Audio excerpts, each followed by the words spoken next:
Hey there, today I wanted to share with you some of the backstory to why I'm so passionate and really excited to do what I do, particularly to helping people, particularly women, to really design her life and live her dreams consciously, but to awaken to the old programming that has been keeping her stuck in the struggles of procrastination and self-sabotage, even the I'm not enoughness, I'm not deserving, and all those energetic loops and patterns of the programming that deny her from actually really getting what she wants, or she gets it and then sabotages it, or gets close to having it and then doesn't quite get there. If that resonates with you, I totally understand you, I totally get you. So I'm going to share a bit of the backstory of why I do what I do, teaching women in the Awaken Woman program, which is my signature program, and then also that's how to align to design your life, to live your dreams. And then in the Soul Goal Academy, I take them on the next journey, the next level of the journey, really getting momentum, activating and accelerating those dreams into momentum and manifesting lots of magic. And then there's another wonderful experience that I host once a year, which is my Bali Soul Sister Retreat. And that's a really deepening in the healing journey of self-love, and really going on to a space where you really get to connect with the most awesome experience of designing your life on your own terms. So here's the backstory though, like how did I even get to this place? Well, I kind of got a few backstories. It's quite convoluted, but I'm going to give you the short version. So in my early 20s, I started reading a book called Rich Dad, Poor Dad. The way that I was really experienced in my childhood, I'll give you some flashbacks in a little while, particularly this entrepreneurial up and down, and I didn't really have the connection with my father particularly that I wanted, with the idea of spending quality time, which was important to me, and just being seen, heard and felt, which was important to me, and that was just my experience. It just was what it was.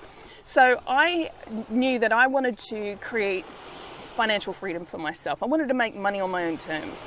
And so I started with reading this book, Rich Dad, Poor Dad. And then through my careers, I was a personal trainer, a paramedic. And while I was a paramedic, I also invested my money in real estate. I found myself some mentors who helped me with that. I built up this wonderful $1 million property portfolio. During my marriage, it wasn't a healthy, particularly functional marriage, and I'll tell you a bit why in a moment. But I ended up splitting that money, and then within 6 months, what took me originally 6 years to create, within 6 months I recreated that wealth again for myself. Quit my job as a paramedic and took off around the world, traveling for 4 years to expand more of my training in even more business. The other thing I had been doing for the years prior was building a blog and a book online, and I was selling that online and creating massive momentum there with that. But then I kept hitting this wall. Every time I was, building these successes, I was in patterns and programs, particularly around relationships, where I would be picking particularly men, most of them, not all of them, but most of them I was attracting and saying yes to these situations with men who turned out to be what I call the charm and harm. They really it seduced me in with their charm and their charisma and their qualities of that are quite seductive, but then really devalued me very quickly and discarded me when they didn't get what they wanted from me, particularly energy, right? Particularly energy, as well as my resources sometimes too. And I would find that I was very drained of those resources, drained of my energy to even focus on keeping my resources in momentum. And so that was very challenging. It kept sabotaging my health, sabotaging my relationships, including with myself, and also my wealth. And a lot of that came down to me not really trusting my intuition, not knowing, not believing in myself. And so I was giving away my power to people because I wasn't honouring that inner voice within me and honouring myself with deep self-love. And so I was willing to put up with abuse instead of, because I was more afraid of being abandoned by these people. So I was picking lousy relationships. But the question begs why, right? Because during this period of a lot of my 20s and my 30s, I also invested very heavily, over $500,000 in my training, with not just business and mentoring, but just some spirituality, healing modalities, leadership modalities, NLP master practitioner, hypnotherapy. I'd also gone through so many of these experiences. I studied psychology, right? And so there was still these things going on, because I realized that while I was intelligent and I had the skills, there was something disrupting the connection between where I was and what I wanted to create, or I create it and then I'd give it away, because deep down I was feeling like I wasn't deserving it. And it wasn't until end of 2015 where I drew the line in the sand with the last abusive relationship I was willing to tolerate, and I just said no, enough. And from there, that experience, my plan was to go and get some help, because I realized I had at that time taken my energy and my focus off my own life. I needed to look within and make the shifts required so that I could clear the energy blocks to be able to reconnect and rebuild my life again, design it in a way that this time was based on love, not fear. And I went to work with that.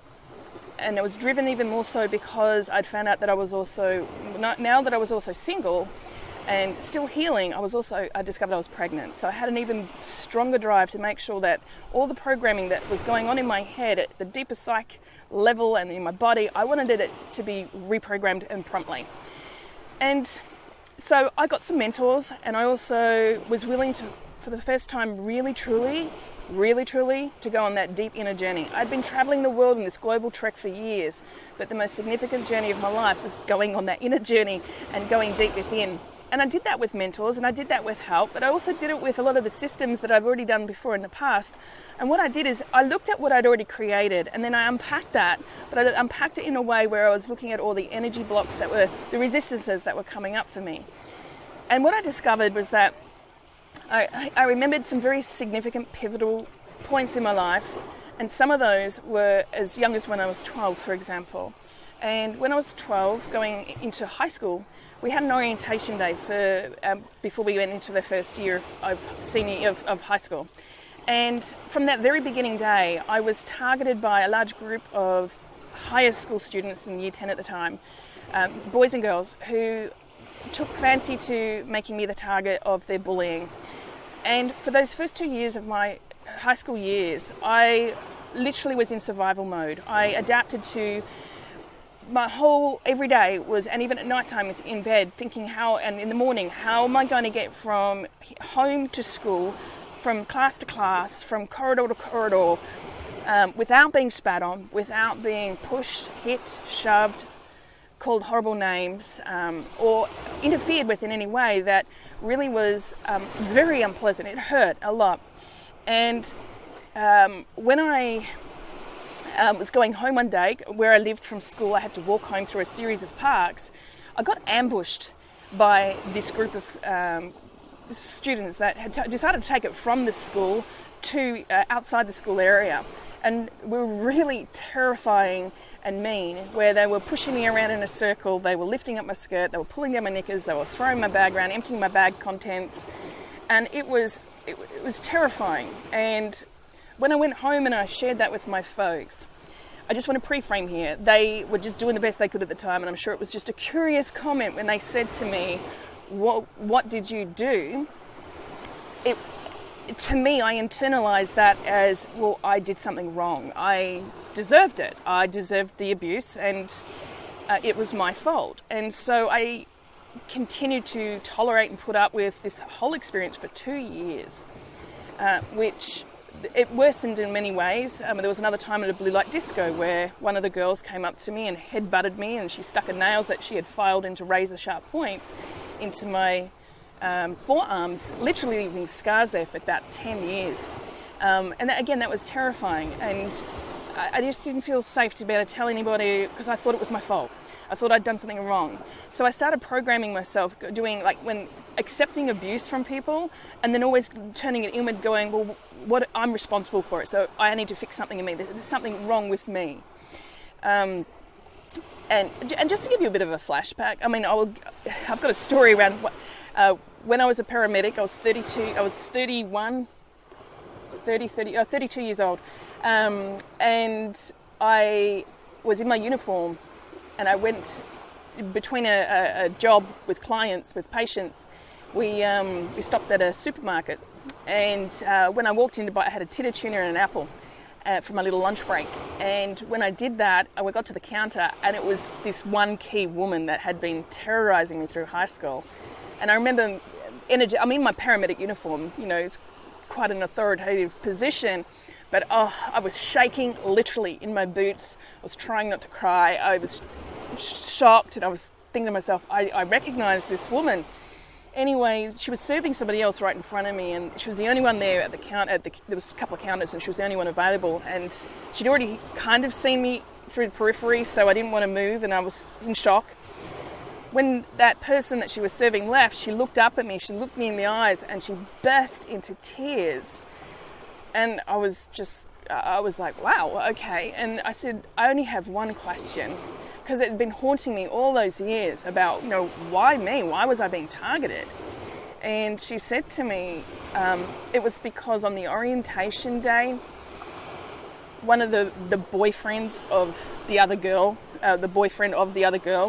had made some comment about how spunky I was, or, how good looking I was. And that was it.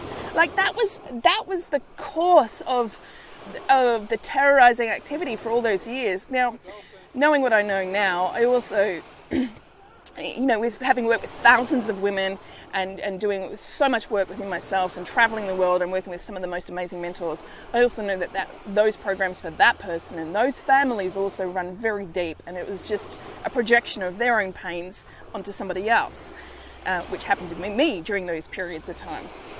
So, but I didn't understand all that, and there was a lot of that pain, and it was wonderful to have that level of resolution for me, but it still was deep in my body, and it was deep in my psyche, and a lot of pain around that.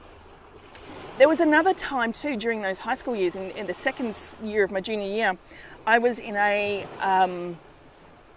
school production, a school play, and we went on a camp. And on that camp, that afternoon that we arrived, we got off the bus and we put our stuff inside the dorms, and we went for a walk with a couple of the teachers and the students who were in this experience. And I remember one of the big science teachers. He was a big man, heavy smoker, I think a heavy drinker. I can only imagine based on what I look back on, but definitely a heavy smoker. And he decided to have some fun and chase some of the senior high school students with some cowpats, dry cowpats. And it was all very funny, fun and games. We got back to the dorms, and where I was positioned, there was a dorm room, another dorm room, and then a kitchen. And I was standing, viewing straight through this middle dorm room. And I happened to see this science teacher sitting on a chair, completely topple backwards, go back, completely out cold. And he had a heart attack. And two of the senior students who were twins, these two ladies, they started CPR straight away to no avail. It didn't end out well at all.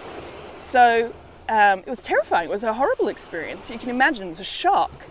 No one, it was very disrupting, disturbing. Anyway, we were all packing up, going back home. The teachers had been organising, calling parents before we got on the buses.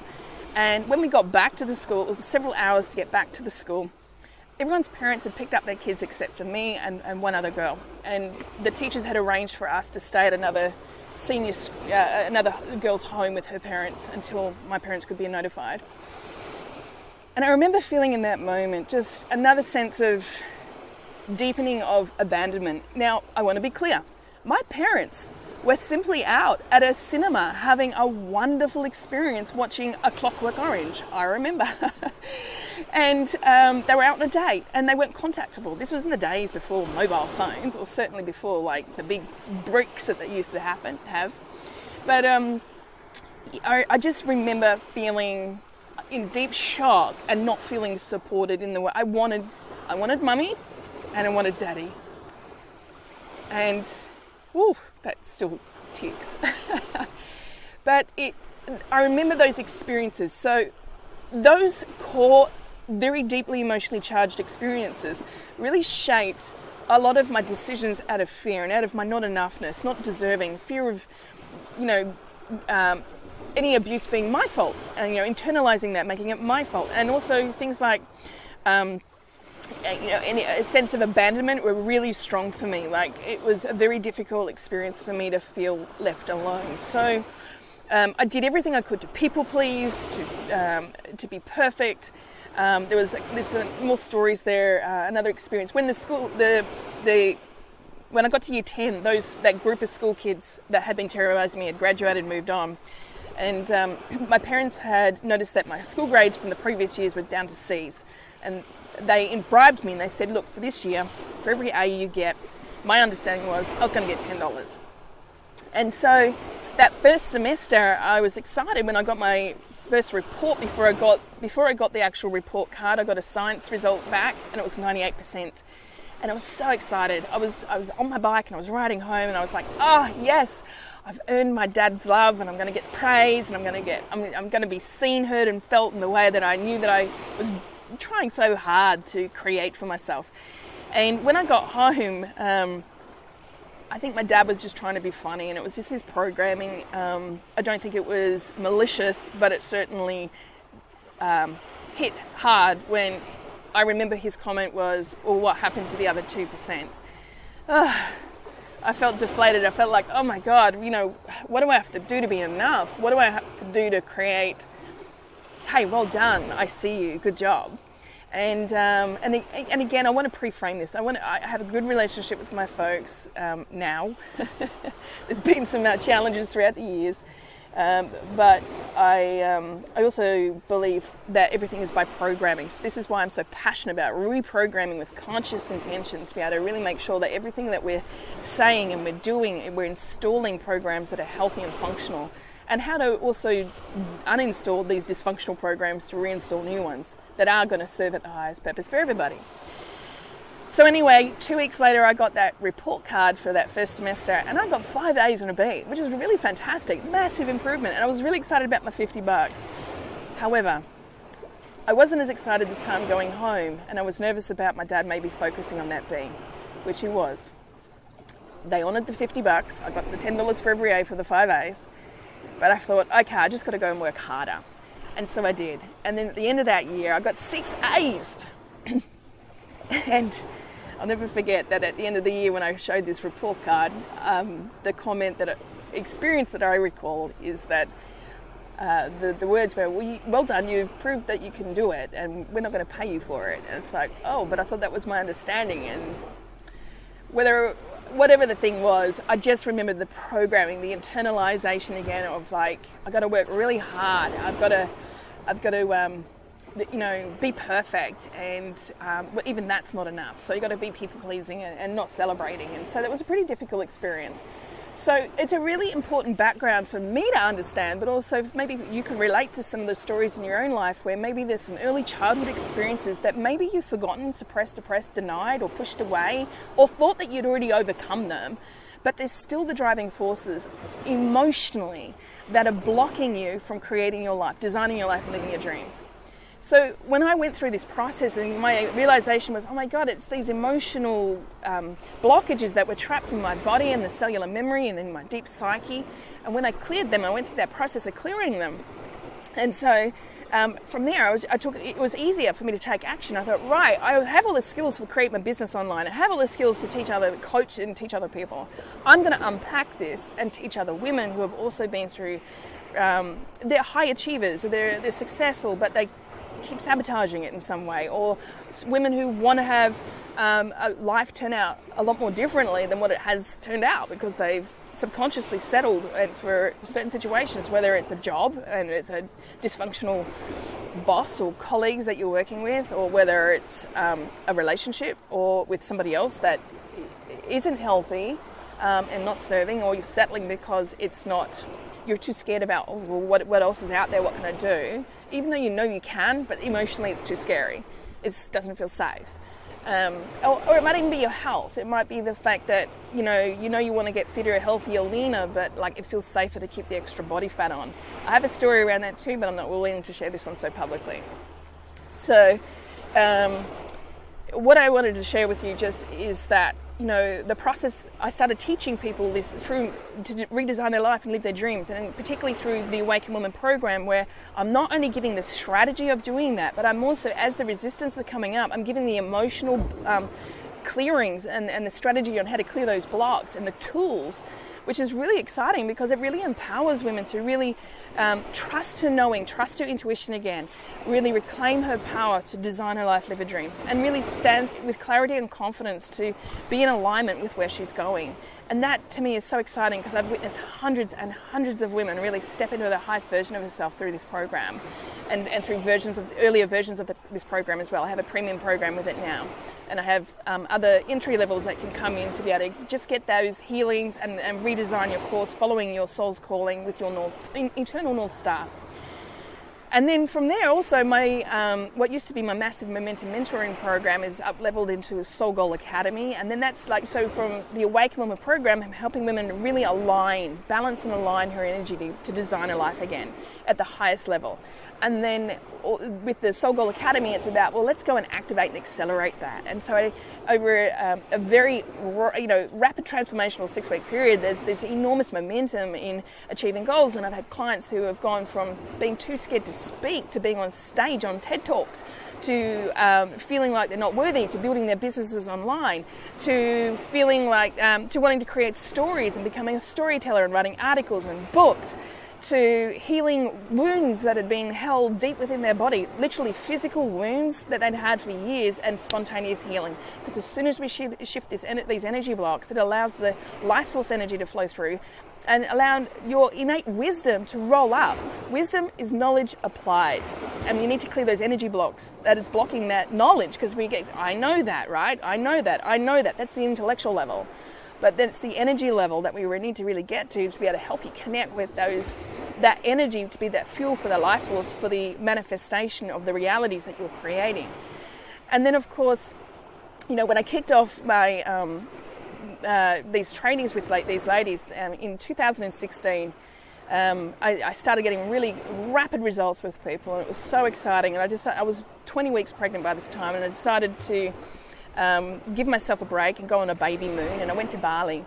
And while I'm in Bali, I was belly up in a pool overlooking the mountains, and it was a valley of Ubud. And I had this complete download, this awareness that I'll be attracting and bringing women to Bali on a soul sister retreat for the deepening journey of a soul awakening to self-love and deep inner healing, and really with clear intention that is rooted in love-based decisions to design your life and live your dreams again. And so I did my first one of those in 2017, sold it out in 6 weeks, had 12 beautiful women from all over the world who joined me in that experience, and really it was incredible, activating them into this enormous momentum with their life and their businesses, because I gave them the tools and the shift and the healing, and it's an intensive experience that is just a delight to the soul to awaken to your own calling when you come on these retreats as well. So there's some background that I wanted to share with you. I now continue, since 2016, for the last 3 years, I've been continuing with my programs, with the Awaken Woman program, the Soul Goal Academy.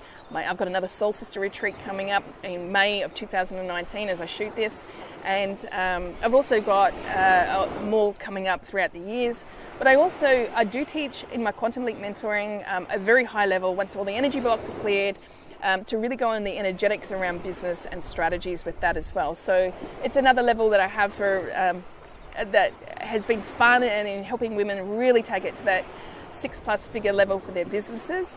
But particularly my deepest, it's all centered around the energy management. While I'm brilliant at the strategies and the marketing, and I love that, I just want to let you know that your success is not rooted in just the intelligence of who you are as a being or the skills that you have. Those are important.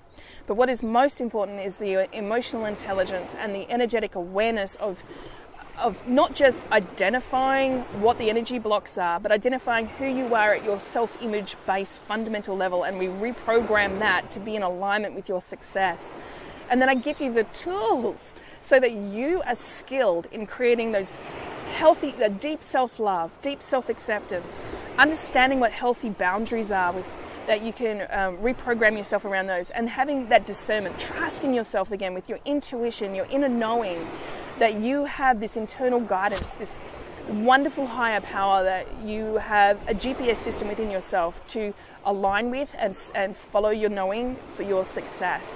So I really wanted to give you some background about why I'm so passionate about what I do and even what it is that I offer. And if you resonate with any of this, feel free to join us in our free Facebook group and hit in Thrive with Joy. The link will be below. And making sure that you subscribe if you love this, if you want to hear more. Like, share, tag a friend if this resonates with somebody that you know, maybe a family member, a sister, a brother, or whoever. Again, I particularly at this moment work with women, but I impact men and children from the result of working with women, because I really believe empowering women to shift from abuse of whatever that is, and these abusive programs, including self-abuse that keeps perpetuating because of an original incident, to freedom emotionally, mentally, financially, physically, spiritually, and definitely most sexually as well, so there's no violations there. So much love, light, and manifesting magic. Thank you for taking the time for listening to this background story. I honor you, and I look forward to helping you manifest more of your dreams too.